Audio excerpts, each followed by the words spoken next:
বাংলাদেশিদের জন্য ওমানের কাজের ভিসা চালুর ব্যাপারে যে খবরগুলো শুনছেন তার পেছনে একটি বড় এবং ইতিবাচক সত্য রয়েছে। 2023 সাল থেকে সাধারণ কর্মীদের জন্য ওমানের ভিসা পুরোপুরি বন্ধ থাকার পর সম্প্রতি দুই দেশের উচ্চ পর্যায়ের বৈঠকের মাধ্যমে ভিসা পুনরায় খোলার ব্যাপারে বড় ধরনের অগ্রগতি হয়েছে। নিচে এর আসল পরিস্থিতি এবং খোলার প্রক্রিয়াটি সহজ ভাষায় তুলে ধরা হলো।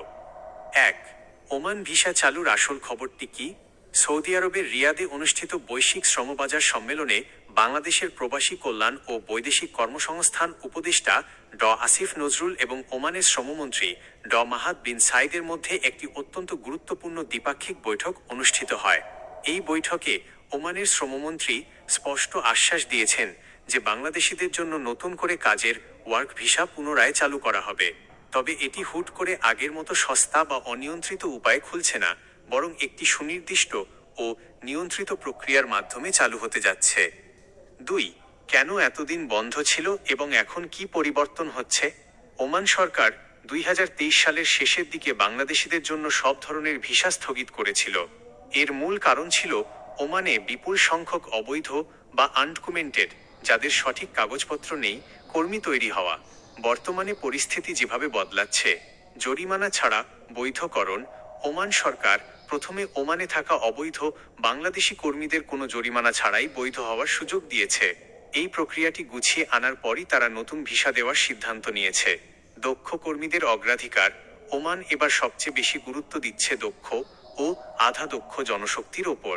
বিশেষ করে Bangladeshi engineer, doctor, nurse, IT professional এবং টেকনিক্যাল খাতের দক্ষ কর্মীদের ওমানের শ্রমবাজারে ঢোকার প্রক্রিয়া সহজ করা হচ্ছে।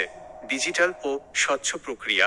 বাংলাদেশ সরকারের পক্ষ থেকে ওমানকে জানানো হয়েছে যে এবার কর্মী পাঠানোর ক্ষেত্রে প্রযুক্তির ব্যবহার করা হবে, যাতে দালালদের সিন্ডিকেট বা অতিরিক্ত অভিবাসন ব্যয় 4-5 লাখ টাকা নেওয়া বন্ধ করা যায়। দেশটিতে যাওয়ার আগে কর্মীদের ভাষা ও সংস্কৃতির ওপর প্রাক বহির্গমন প্রশিক্ষণ দেওয়া হবে। 3. সাধারণ কর্মী বা ফ্রি ভিসা কি এখনই চালু হচ্ছে? না, এখনই ঢালাওভাবে সবার জন্য ভিসা খুলছে না। ওমান সরকার দক্ষ কর্মীদের আগে সুযোগ দিচ্ছে এবং অদক্ষ বা আধাদক্ষ সাধারণ কর্মীদের ভিসার ওপর যে স্থগিতাদেশ রয়েছে সেটি পর্যালোচনার জন্য দুই দেশের যৌথ কারিগরি committee, joint technical committee -JTC কাজ করছে। মাসকাটে এই কমিটির চূড়ান্ত বৈঠকের পর এবং দুই দেশের মধ্যে চূড়ান্ত চুক্তি MOU সই হওয়ার পরেই সাধারণ কাজের ভিসা পুরোপুরি উন্মুক্ত হবে। প্রবাসীদের জন্য সতর্ক বার্তা। ওমানের ভিসা চালুর খবর আসতেই ফেসবুক, ইউটিউব এবং বিভিন্ন টিকটক অ্যাকাউন্টে ভিসা খুলে গেছে। অগ্রিম টাকা দিন বলে দালালরা সক্রিয় হয়ে উঠেছে। ওমানের কাজের ভিসা প্রসেস হতে ও দুই দেশের অফিসিয়াল পোর্টাল পুরোপুরি চালু হতে এখনও কিছু টেকনিক্যাল ধাপ বাকি। তাই কোনো এজেন্সির কথায় প্রলুব্ধ হয়ে অগ্রিম টাকা বা পাসপোর্ট জমা দেবেন না।